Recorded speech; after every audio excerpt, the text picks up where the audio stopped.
شيطان ديترويت هي قصة مخيفة حقيقية عن منزل كول آدامز في ديترويت، ميشيغان، والذي قيل أنه مسكون بشيء فظيع من الرعب الذي لا يوصف.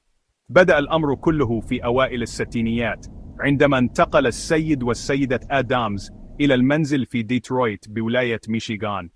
كان لديهما 5 أطفال صغار وكلب أليف. بمجرد انتقالهم إلى المنزل الجديد، بدا أن الأسرة شعرت بوجود خطأ ما في غرفة النوم الخلفية، فتجنبها جميع الأطفال، وحتى الكلب رفض الدخول إليها. كانت الغرفة صغيرة للغاية، ولم يكن بها سوى مساحة كافية لوضع سرير وخزانة ملابس مدمجا في الزاوية. وكان السيد آدمز يعمل في نوبة الليل في مصنع تجميع سيارات كاديلاك، لذا كان ينام في غرفة النوم الخلفية عندما يعود إلى المنزل في الصباح. وكانت الغرفة بعيدا عن بقية المنزل لدرجة أنه كان يعتقد أن أحدا لن يزعجه. ومع ذلك كان النوم في غرفة النوم يمنحه دائما شعورا غريبا وغير مريح. وسرعان ما بدأ يعاني من كوابيس مروعة. كانت هذه الكوابيس حية وحقيقية لدرجة أنه كان يستيقظ صارخا ويرتجف من الخوف. في أحد الكوابيس المروعة حلم أنه فتح باب الخزانة وسقط منه جسد امرأة مدرجة بالدماء ومشوهة.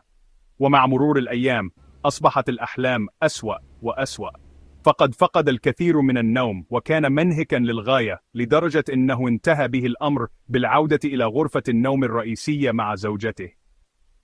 توقفت الكوابيس فجأة، وعندما جاءت والدته لزيارة الأسرة سمحوا لها بالنوم في غرفة النوم الخلفية.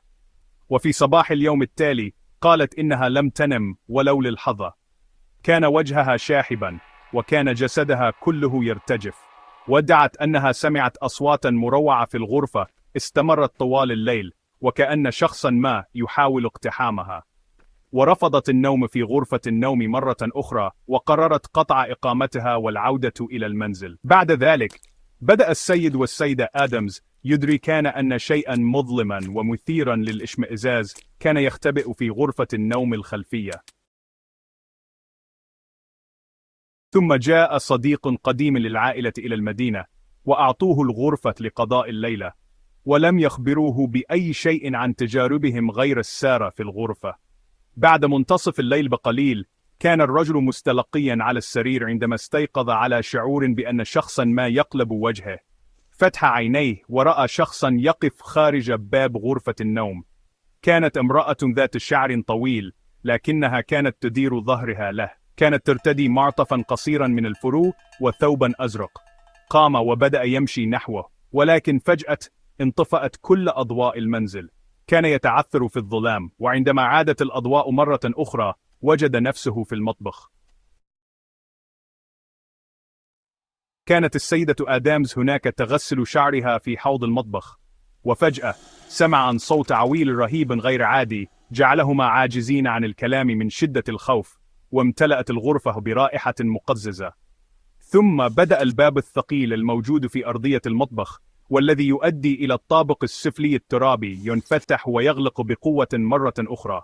فزعا اتصلوا بالشرطة، وفي غضون دقائق بدأ عدد قليل من الضباط في تفتيش المنزل من أعلى إلى أسفل، لكنهم لم يجدوا شيئا. في صباح اليوم التالي عندما عاد السيد آدمز إلى منزله من المصنع، كانت زوجته وصديقته في انتظاره، وأخبرتاه بكل هدوء بما حدث لهما أثناء الليل، ولم يصدقهما.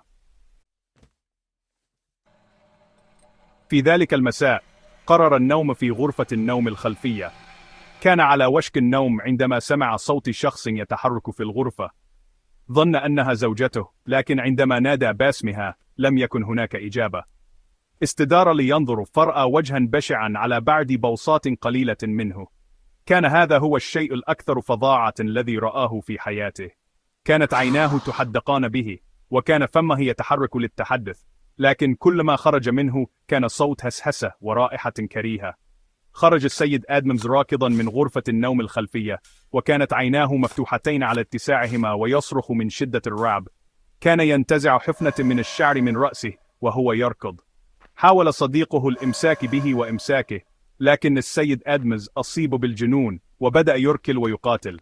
أخيرا تمكنت زوجته وصديقه من رمي بطانية فوقه وإسقاطه على الأرض.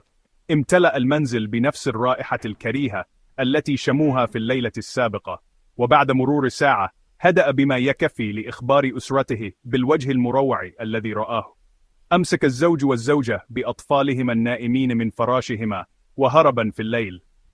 وفي صباح اليوم التالي انتقلوا جميعا للعيش مع والدي السيدة آدامز في جزء مختلف من ديترويت. كان على عائلة آدامز أن تعترف بالهزيمة، وتركت المنزل وغرفة النوم الخلفية للكيان الرهيب الذي كان يختبئ فيه شيطان ديترويت.